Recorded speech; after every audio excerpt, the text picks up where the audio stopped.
The movie is to come out December 22nd. Nobody seems worried at the moment that it won't. That's the way it is with special effects in this case, superimposing Plummer's presence over Spacey's already filmed sequences. Did I mention that Plummer, like Spacey, won an Academy Award, and that Plummer, who's been on stage and screen for more than half a century, or won his Oscar just 5 years ago, a Best Supporting Actor statuette for playing a septuagenarian who comes out as a gay man shortly before being diagnosed with terminal cancer.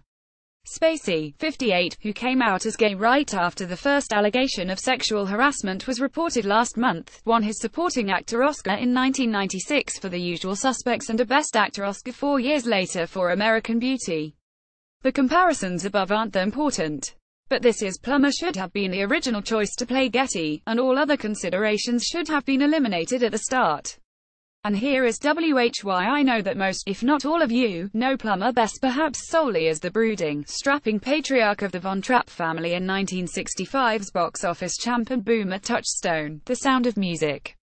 If that's all you know, you don't know Plummer. Did you know, for instance, that Helps from Canada? Maybe you did.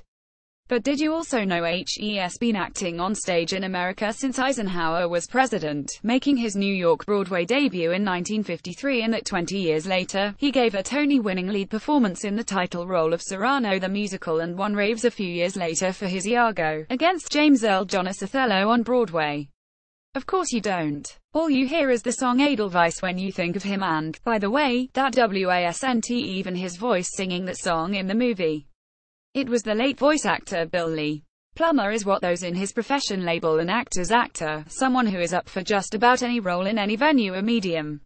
He's played everything from a slimy, shady priest in the 1987 movie parody of Dragnet to a slimy, shady corporate lawyer in 2005's Syriana, from Rudyard Kipling in 1979's Murder by Decree to Leo Tolstoy in 2009's The Last Station, from the Duke of Wellington in Waterloo to Mike Wallace in 1999's The Insider.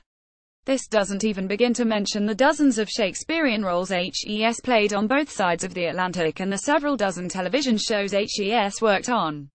Maybe if he'd done a commercial series, any series, on broadcast television here, Plummer would have been more of a household name.